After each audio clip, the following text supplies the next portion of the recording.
Hello and welcome back to Fourth Down Focus. This is episode 14 and it is our review episode of the week 13 games. It's just me and Kian today. Max and Caden not reliable as per usual. So, we'll start off with a much smaller segment of just our teams this week. We haven't got to listen to Caden dross on about the Bengals playoff push or Max talk about the Browns even though they lost. I will add in a bit at the end when we get towards the Browns because apparently Max said he wants to talk about the Browns game, so I'll let him do that if he wants. But Everyone, I'm not on the podcast this week, as you might have noticed by now, but I have to talk about the Browns game. I've just watched it with Caden. I'm just going to read out some stats that I've got written down. Okay, Jameis Winston, 34 completions, 497 passing yards, 4 passing touchdowns, 3 interceptions, 2 were pick sixes that ultimately cost us the game. Jerry Jeudy, 9 receptions, 235 yards and a touchdown. Elijah Moore, 8 receptions, 111 yards. David Njoku, 9 receptions, 52 yards, 2 touchdowns. Denzel Ward and Greg Newsome both got picks. Jameis's first half passing yards were more than what Deshaun Watson got in 17 of his 19 games in Cleveland. Let that sink in. Jerry Jeudy had more receiving yards than Deshaun Watson's had passing yards all season. And we lost 41-32 to the Broncos. It's just painful at this point. I'm not like the others. I don't want to tank this season. I just want to see my team win. I have to watch them every week. I quite like to see them win. And that was a heartbreaking one, to be quite honest. I don't know, we've managed, it's the most Browns game ever. We play it unbelievably. Jameis has almost 500 passing yards, but his pick six cost us the game. So yeah, I think I'm going to go cry myself to sleep now. It's about 5 a.m. or something. But yeah, I just had to speak about that game. You can start then, Kian, with your Raiders game. Tough one to take, maybe? Can I just say, last time it was me and you, I was sat in my car, so it's a lot warmer and my camera is not as bad today. To be honest with you, it's the happiest I've been after a Raiders game in weeks. To be honest, everything looked more positive. Looks like how it should be looking for a team that were meant to be better this season. Brock Bowers, once again, absolutely unbelievable. How that man's not won an offensive player of the week, a rookie of the week is just fucking disgusting. I think he should probably win it this week. 140 yards and a touchdown against the Chiefs is just fucking crazy. Look, we sat Patrick Mahomes 5 times. We put ourselves in a position to win, and then what happened. Whether look, we can debate it all day. Did the ref blow the whistle? Did he not? I think we all clearly heard the referee blew that whistle, blew the play dead. But look, it's an individual error. You can't do that at this level. Just, if that's happening and that's happening, just wait, slow it down, snap the ball, throw it out of play, and kick the field goal. Do I think Carlson would have kicked the field goal? Probably not. He'd already missed 3 in that game. But look, I'm not annoyed by that game at all. A lot of cracks in the Chiefs started to show, which made me very positive for the playoffs. They're not going to win it. The 2 tackles they had were absolute dross. 5 sacks all coming from the edge is just ridiculous. So yeah, usually a bit of a depressing segment for me, but I'm really quite happy with how we played. If O'Connell continues to play like that, I'll be quite worried because we might not take a quarterback. But look, if he puts up numbers like that, he'll be an unbelievable backup in the NFL. But I'm afraid he's just not a starter. He's got too many issues, too many problems. But yeah, like you said, you thought I'd be a bit annoyed, but hard one to take. Yes, it was for 5 minutes, but look, close to that number 1 overall draft pick, and I'm pretty pleased with how we played. So on to next week, we can get spanked by the Tampa Bay Buccaneers, and we can all go back to being upset again.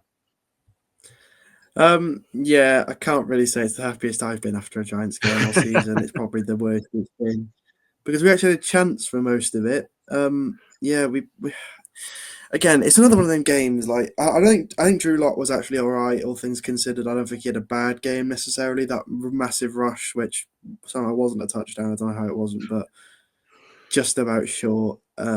Unfortunately, we made Rico Dowdle look like one of the best running backs in the league, and I don't think he's had a stat line like that anywhere near what he did against us all season. I don't even know what it was. I think it was something stupid, like 90 or 100 yards. I don't even think he broke like 70, 60 yards in any other game. I'll just double check it now. I think it was 112 yards and a touchdown to Rico Dowdle. That's ridiculous. That is Right. ridiculous. It's just not That's Derrick ideal. Henry style numbers, not Rico Dowdle style numbers. Yeah, no, but Cooper Rush, Cooper Rush was all right, I suppose, back to what everyone expected. But Drew Lock, 57 rushing yards and a touchdown is interesting. I'll say that for nothing, but Not bad. it's not going to be a starting quarterback, is he? I think we've gone through this now. We've gone for 3 quarterbacks this season, and they're all useless. So I don't really know how we've managed to do that, but it's quite impressive. We'll get onto some news about the Giants later, but safe to say our season is definitely done as far as winning any other games, based on some news that came out that we'll discuss later on in this episode. But yeah, are we 2-10 now? We're third in still third in the draft order because of you lot and the Jags.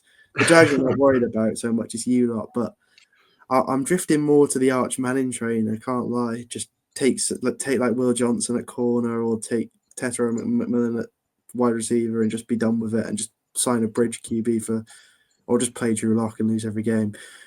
Either works for me, really. I don't really mind, but I don't know. I'm not all too convinced with the quarterbacks in this class, and I think if we could end up just having an absolute stinker and going for someone like Archie Manning, I feel like it would be a lot better off for our franchise than getting a Shedeur Sanders or a Cam Ward. I think you've chosen the wrong year to be shit.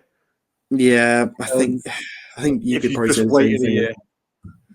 Like if we had this problem next year, I'd be a bit more like if we had like the 6th or 7th pick, I'd say we could draft someone like get like a tackle or get like I don't even know just anyone decent. I'll take Will Johnson in the secondary.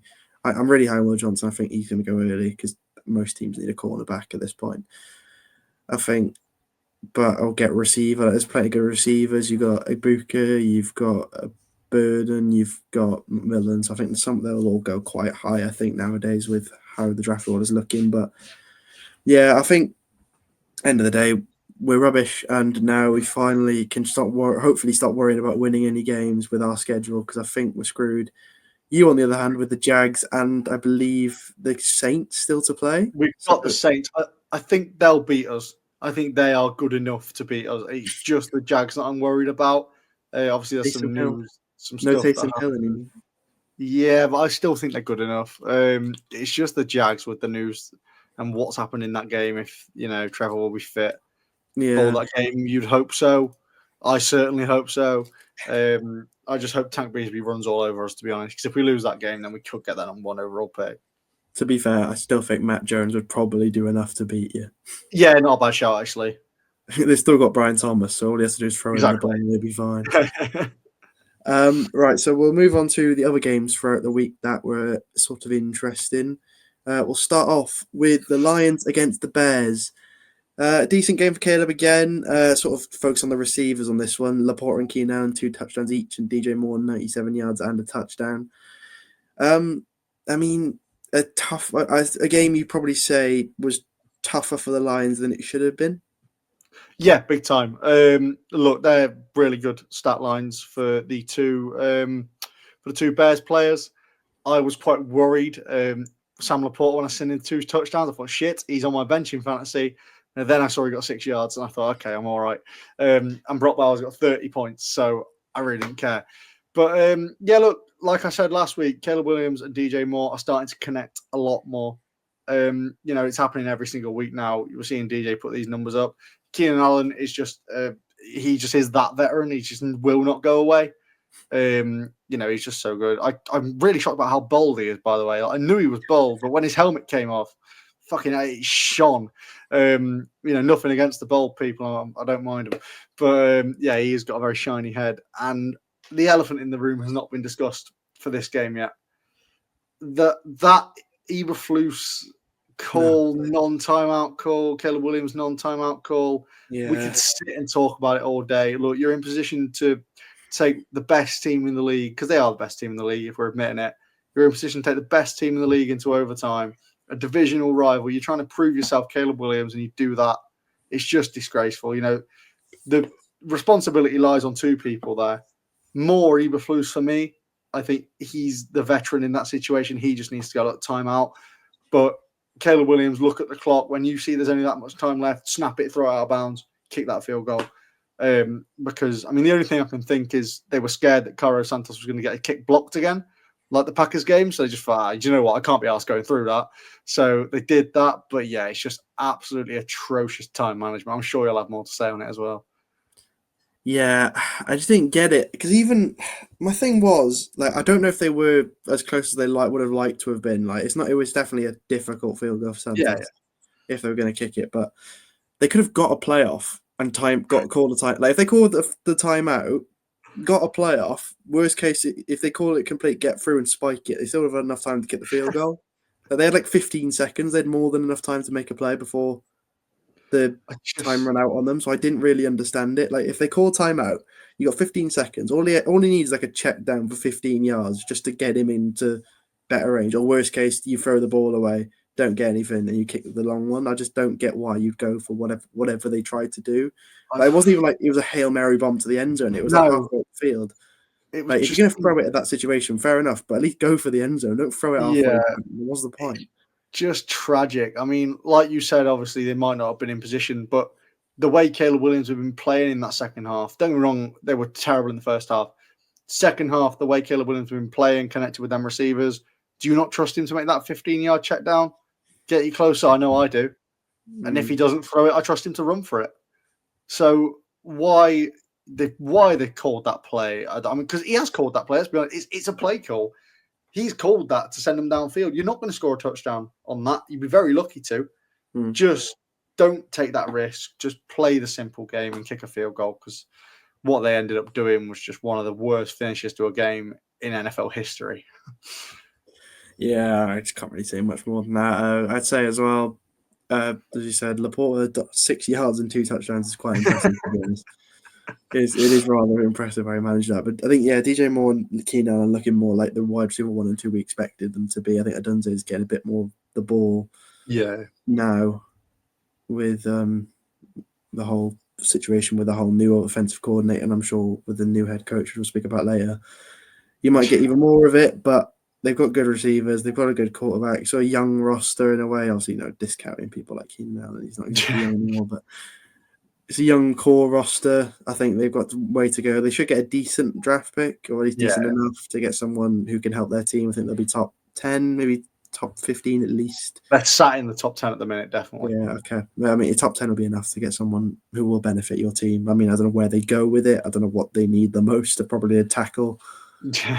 But I think they'll have trouble with that if Kelvin Banks and Will Campbell are off the board by the time it gets to them, because I think the Browns and the Patriots will probably go tackle as well. So be interesting to see what happens with that.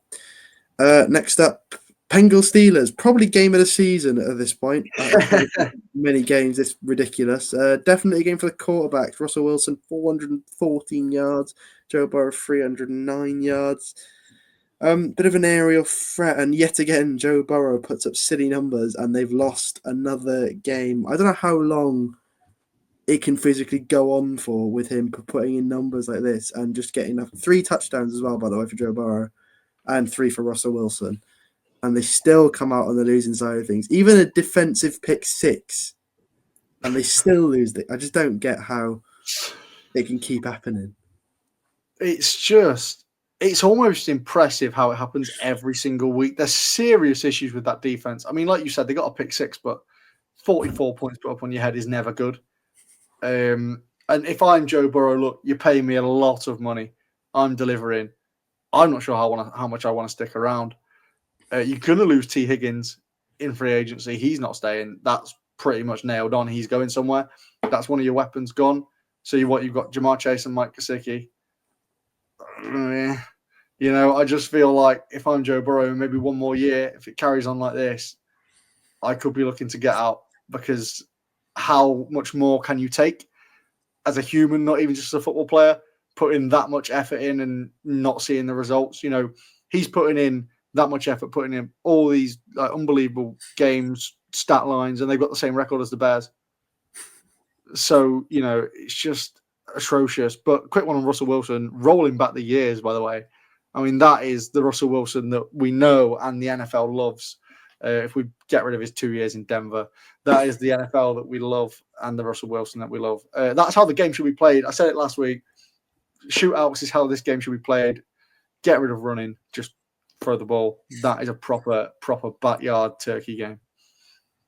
Yeah, I mean, if you look at the percentage as well, 76-74 for each quarterback is unreal for you don't really see that much nowadays with them sort of levels of completion with how much these quarterbacks tend to like throwing the ball. But as I said, Russell Wilson back to what we all knew he was and what we knew he's capable of. And this Steelers team is definitely a contender. They're going to be in there. They'll definitely make the playoffs now. I'd be absolutely gobsmacked if they don't make it now with the way they've been playing. But the Bengals, I think their season's done. I can't Big see time. them. I don't know if they can still make the playoffs, and they probably can if they win out and then get lucky somewhere else. But I don't think they're officially eliminated yet. But I don't think it's No, they're far very away. close. But as you said, for Joe Burrow, I'd just be sick of it at this point. Just what do you do? You can't do anything more than what he's doing. But then he's coming back. You put up 38 points, but then you're giving away 44. It's pointless. And said, offense, gets all the people watching and all that, but defense will win you championships, and they clearly don't have a defense, and hence why they're 4-8 now. But I just think he can't be sick of it. But I don't know who would take. I mean, I think anyone would take him if they had the opportunity to sign him in free agency or something. I can't see many teams apart from probably the Chiefs and the Bills turning him down. Maybe the Ravens as well. But apart from that, well, I think you're talking about 27, 28 of the 32 teams would probably have him. So, he's one of the best in the league. So maybe he'll get a better sort of situation soon. Next up, Ravens-Eagles. Opposite of that last game. Definitely a game for the run. Saquon Barkley yet again, 107 yards and a touchdown. Derrick Henry, no touchdown, but a decent amount of yards. Quite a close game, I think it was in the end. Just little chances, like field goals going astray. But I think for me, the main thing I wanted to speak about was Justin Tucker. What on earth? I was about to mention him. Is going on with Justin Tucker? And what was it? 2 missed field goals? 3 missed field goals in the end? I want to say 3. I think he's now 19 for 27, which is his worst ever career season. Which, I mean, for the Justin Tucker we know, it's not anything like him. Well, it's bad when your head coach has to come out and say, we're not going to cut Justin Tucker. What has happened to him? Look, he's getting on a bit. He's played in the league for a long time. He's set records. He is up there with the greats. He'll be a Hall of Famer. He'll be a Hall of Fame kicker, 100%. He's a great personality. But for me now, save your legacy and just go. End of this season, just hang the boots up, because what is happening? He's getting in his own head now. These are kicks we see him routinely make, and he's struggling. If I'm him, look, I know they're paying you money. I know you enjoy it. You've tried your whole life to be in the league, but at some point you've got to just say, look, I've lost it now. Unless you're Adam Vinatieri, then you go to 55. But yeah, I don't know. Justin Tucker, only he knows what's wrong. But I think it's probably to do with his longevity, and we see it with all the old kickers. If we didn't, they'd be playing till they're 70. So yeah, I don't know. It's a bit of a strange one. Touching on the running backs again, MVP candidates. I think it's fair to say both had a very good game again. Cooper DeJean absolutely laid out Derrick Henry, which is just ridiculous. He does not look like a man who can lay out Derrick Henry. So for what he did was fucking crazy. But yeah, Eagles, another win. Is that how many is that on the bounce now? 8, I think, in a row. I think they were 0-2 or something like that, and they've just gone they're now 10-2 or something silly. This is what I mean. I don't think Sirianni's a great coach. I think that's what's going to end up holding them back in the playoffs. His coaching ability inevitably is going to shoot them in the foot.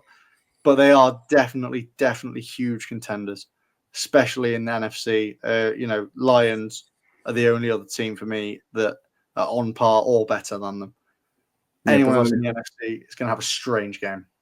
Provided they don't play each other in before I don't think they will, before the NFC Championship game. That should be the NFC Championship game. Unless it goes horribly wrong for somebody. I'd be very shocked if it isn't the NFC Championship game. But yeah, luckily for all Giants fans, Saquon's probably going to get Offensive Player of the Year, and every Offensive Player of the Year is cursed the year after. So enjoy your injury-ridden season next year, Saquon. In fact, can I just touch on something? So we mentioned Justin Tucker. The Hard Knocks in season this year is an AFC North thing. So it'll be very entertaining. NFC North, sorry. No, AFC North. Sorry, I'm thinking of the NFC Championship game. Yeah, it's an AFC North thing. So it'll be interesting to see if he's on that talking about what's gone wrong when that all comes out. I doubt it, but to be fair, we'll We see. sort of saw it like at the start of the season. Everyone's like, it's the year of the kicker, like especially on like fantasy and stuff. You know, you were seeing like, but this last couple of weeks they've all just been a bit off. Like I think we saw it like Younghoe Koo for the Falcons has been off, Daniel Tucker's Carlson. been off, Brandon Aubrey's been off. Carlson has been one of the best in the league a couple of years, but now he looks I think worse than his brother. The only one who's probably doing the best, and he's the one who probably no one expected to do as well, is Jake Bates. He's been more or less perfect. Apart of that, I think he missed one on Thanksgiving, but apart from that, he's been literally perfect. So I think for him, he's the only one staying consistently good. But yeah, it's intriguing with that Tucker situation. We'll see what happens in the next coming weeks, whether he'll finish out the whole season with the Ravens or not. Next up, the snow game of the week, and it's safe to say it was definitely a game for the running game, because I think Brock Purdy on 98 yards and Josh Allen on 148 yards compared to this mess. But obviously the big story about this game is not the fact the Bills blew out the 49ers, is that Christian McCaffrey has done his knee in and he is on IR for the rest of the season, and Jordan Mason is also on IR, which we'll speak about in a bit. But I mean, CMC is probably the main one to focus on. We'll speak about it a bit more. But I mean, if you're talking just about the game, James Cook was excellent. 170 yards, you can see there, and a touchdown. Unbelievable. Josh Allen, a rushing touchdown. You know, even when he can't throw the ball much, he's still making. It wasn't a rushing touchdown, was it? Oh yeah, sorry. I think it was. I think it actually goes down as a passing touchdown, doesn't it? Because it was a pass. It was a pass to Amari Cooper, who then lateraled it to Josh Allen. So apparently it goes down as a passing and a rushing touchdown. Then he doesn't get a receiving touchdown. No. Oh, no, sorry. I think it might be a passing and a receiving touchdown, not a rushing touchdown. He doesn't get a reception, as far as I'm aware. I saw something like they credit it as both, but I honestly have no idea. I can't remember. I was reading something, but either way, it was a crazy play. Unbelievable play. I mean, I've not seen anyone above Travis Kelce lateral ball for a long time, so it's nice to see something different. But I mean, the Bills just are unbelievable, and the 49ers are pretty shocking at the minute, it must be said. I think the main story from this game is the fact that Mitch Trubisky was in the game for 4 plays and had -3 yards. He managed to go backwards on his 4 plays. That's the Mitch Trubisky we know and love. 49ers season is done. I've said it a couple of times. Look, they threatened to come back when McCaffrey came back from his first injury. There was threatened, they might could go on a run. It's not the strongest division, but your 2 main running backs are now on IR. I didn't want to see the Broncos game. Look, your 2 main running backs are gone. McCaffrey was having a good game up until that point as well. He didn't actually get injured on the play he went down on. He got injured on the play before. Was it?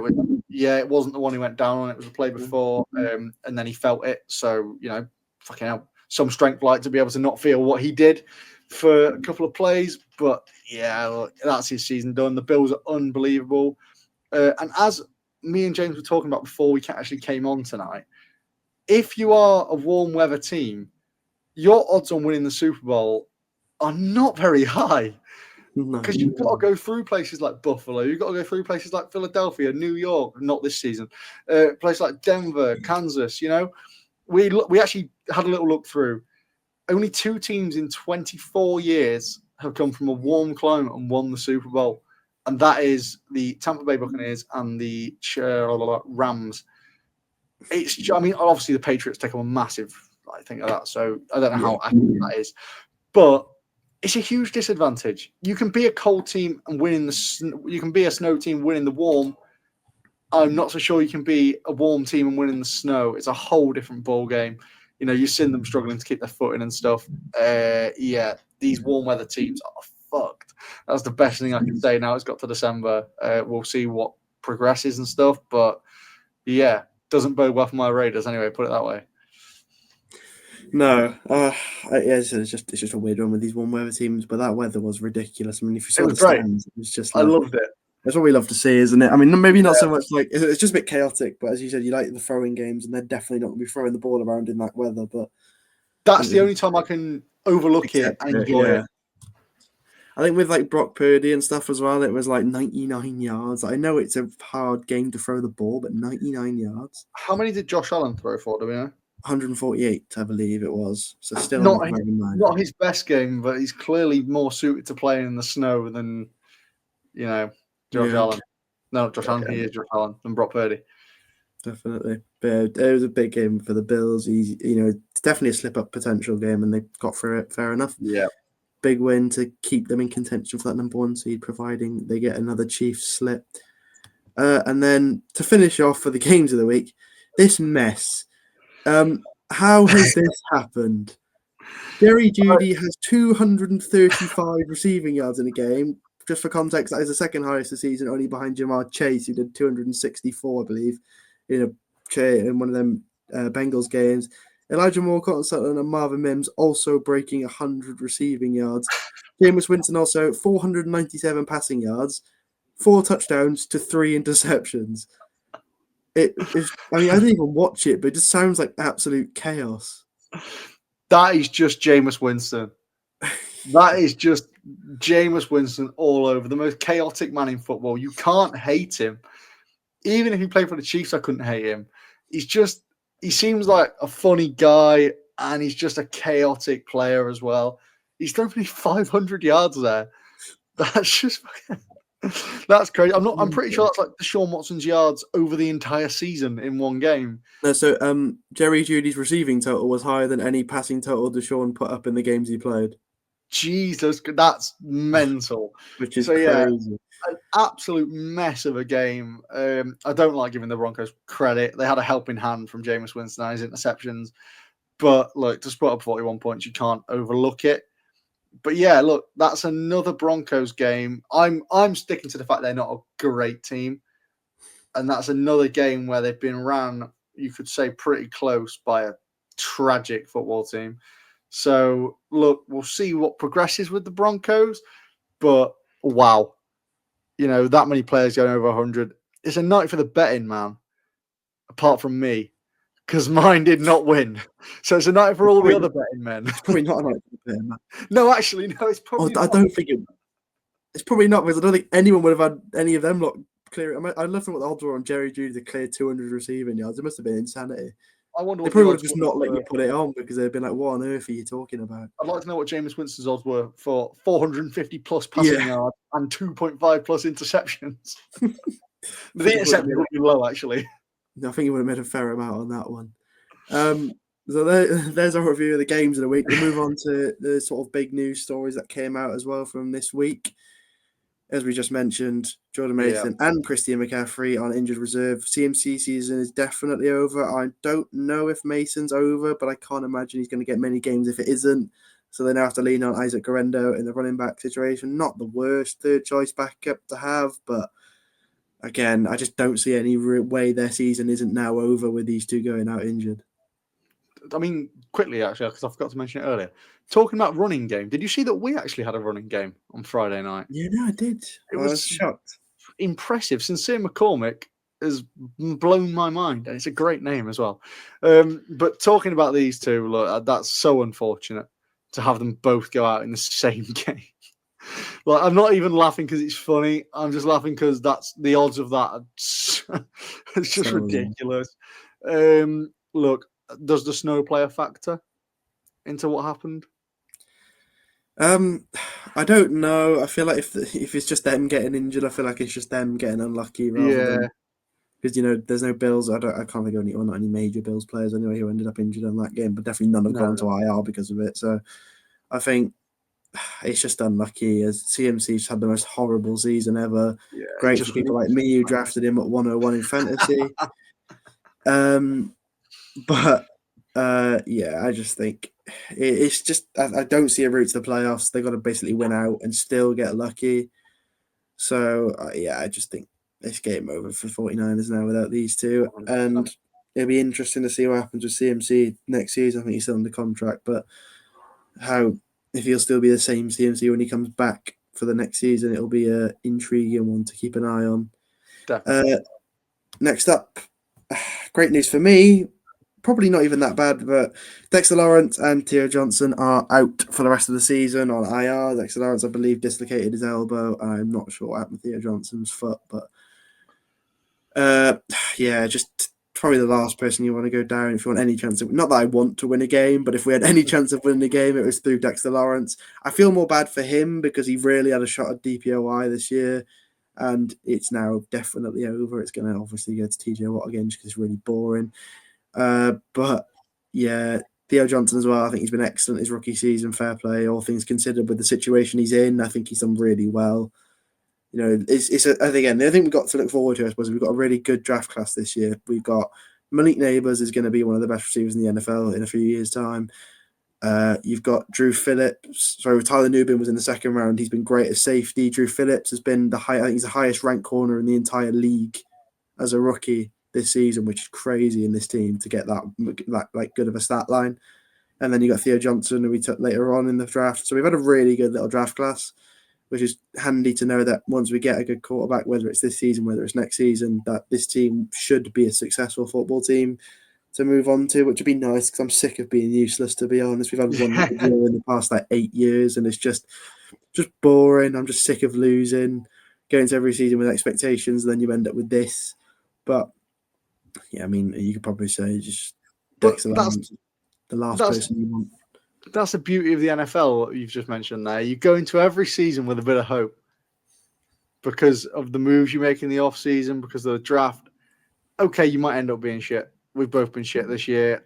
We know how it feels to be a mediocre franchise or worse for so long. Especially being English, we could have picked anyone. You're not English, but British. We could have picked anyone. Worst. Sorry, I think I'd rather you would have said English, to be honest. I might get cancelled for that one. Okay, we're both based in England. Yeah, I'll take that one. But yeah, look, we could have picked anyone, and we have who we have. So not the best thing in the world, but look, it's the hope that kills you. Same with any sport, I suppose. Big time. But that you've got there is more annoying for me because I'd rather have the first overall pick. And like you say, they're your two chances of winning a game absolutely knackered. There's not really much else to say. Like you say, upsetting for Dexter Lawrence. He was definitely in the running for DPOY. Sadly, he won't get it now. But look, he's had a great season. Move him on to next year, see what happens. Draft class. Touch on our own. We've had some decent players come out of it. Brock Bowers should be in the conversation for Offensive Rookie of the Year, in my opinion. Don't think he should win it. No tight end has ever won it. It's a quarterback award. We know it's a quarterback award. And some of our line players like DJ Glaze have been fine as well. So move on, go on to next year, see what happens. But yeah, that's pretty heartbreaking for Dexter Lawrence. Yeah, it's just, as you said, it does benefit us in the way of we're not going to win another game for us this season. I'd be absolutely amazed. I don't even know where it comes from. I think the easiest game we've got is the Colts, and that's still not easy. No. By any stretch of the imagination, because I didn't really mention it. I'm just going to bring it in here just for sake of it because I thought of it. But I think they're not as bad as people think. I think Anthony Richardson's looking a bit more like. Same with Bryce Young as well. He's been unbelievable. I'm happy to talk about Bryce Young. Yeah, I think we probably should have mentioned that earlier on, but he's been absolutely excellent. He has. In the couple of weeks. Fair play. He's turned his whole career around. This is the Bryce Young that was playing in college. Not that anyone even really expected to come to the NFL. There were so many issues surrounding him coming into the NFL, like his height, his arm, shit like that. But he's been fine. He's been really fine. And losing Deontay Johnson as well, which was one of his main receivers, who now wants to be cut. I don't know if you saw that. Yeah, it's weird, isn't it? Because he didn't play any snaps on this weekend's game, so it's interesting. Like he made that move. He's gone there. Stay with Carolina. They're building something there. Yeah. Be interested to see how they play the season out. I'm a massive fan of Bryce Young now. I really want him to do well. I've got nothing really to back it up. I just want him to do well. Yeah, 100%. The next bit of news, Matt Eberflus, as we thought happened 2-3 weeks ago, it has actually happened now. Matt Eberflus, the Bears have parted ways with their head coach, moving on to a new chapter, and you have to say this was probably severely overdue. The fact we thought it happened 3 weeks ago and believed it when we got baited with it shows that it probably should have happened. He can take that time out with him to his next job. It'll probably be a high school job because he's not an NFL caliber head coach. I think they should probably look at someone like Ben Johnson, Cliff Kingsbury. I've seen them linked heavily with Kingsbury today from some very, very high NFL reporters. So see what goes on there. It won't be this season. It'll be in the off season. play it out with an interim, see what you can do. But yeah, Eberflus gone, and I think his face said it all. At the end of that game, he knew he'd made a mistake. That was his game to save his job, and he did that, and it's absolutely killed his job. And that's me.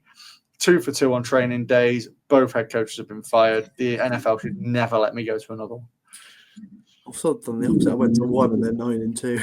Yeah. He's probably one of the best head coaches in the league.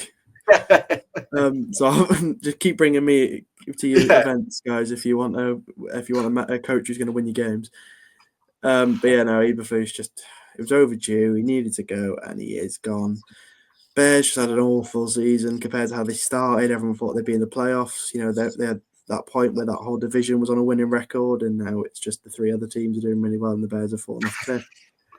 I was surprised they were doing so well, to be fair. So similar situation to the Commanders. Just didn't think the roster was very good, and the Bears have just buckled more than the Commanders have, and hence why they're 4-8 now. But I think it's the right decision. I think there's much more to say about it. He's not going to be a coach anytime soon, and it'll be interesting to see what they do, who they replace him with. But it's definitely, irrespective of what they do, it's a big off season for the Bears in basically every situation possible for them. But finally, the big one as well.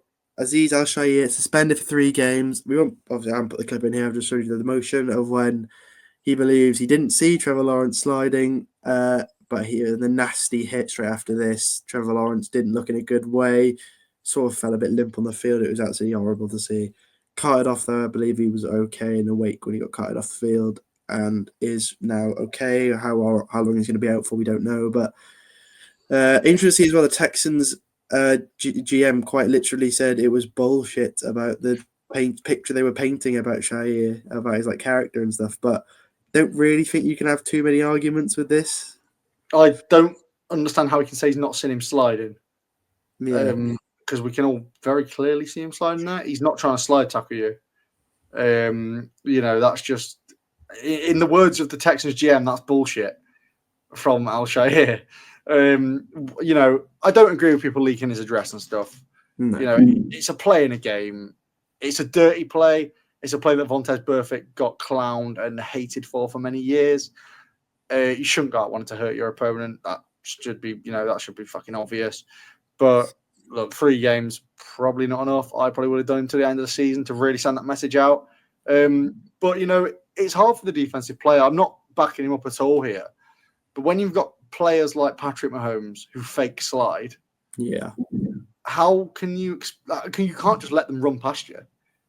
So I don't agree with what he's done, but I think the offensive team should be penalised if your quarterback is fake sliding, and make it big, make it a 15-yarder, because that then causes other players like Trevor Lawrence to get hits to the head like that. So if you're a safety league and you're all on about being a safety league, then cut out plays that are leading to stuff like this. But yeah, nasty hit, and it's that ban is long, probably not long enough. Could have done until the end of the season. I don't know why they haven't. Yeah, it'll be interesting to see if that's just all he gets. I'm assuming there's a hefty fine coming with that suspension as well. But considering the absolute bollocks they find them for normally, so I can't imagine he's going to get away with that one lightly. But yeah, it's just a nasty hit. It just didn't look good at all for anyone involved. I mean, I think he got ejected, and then was it Evan Ingram? But I feel like I saw Evan Ingram later in the game, but someone said he got ejected earlier. But there's another Jags player who's definitely ejected. Not too sure with Ingram, but they're going to end up reacting. They're going to start wanting to absolutely batter him after doing something like that to their quarterback, to their friend at the end of the day. You don't want to see your mate go down like that. No, so they're going to react poorly, and then you can't really blame them for what happened. But Al-Shaair, he just can't be doing stuff like that. As you said, you can see there's so much distance. Al-Shaair hasn't even started his charging motion here, and you can see Lawrence has started his sliding motion. It just doesn't look great. There's pretentious ones where it's you couldn't really tell, and fair enough. But I feel like he had enough time to back out of that, at least reduce the power of how he went into that, because that could have been a really serious injury for Lawrence. And with some of the stuff we've seen in the last couple of years with players going down the field, you don't want to see stuff like this anywhere really.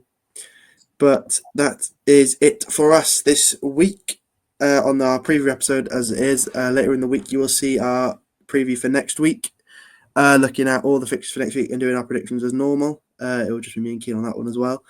But Thank you to Keane for joining me as always. Hopefully we'll have the other two back next week, but God knows with them lot.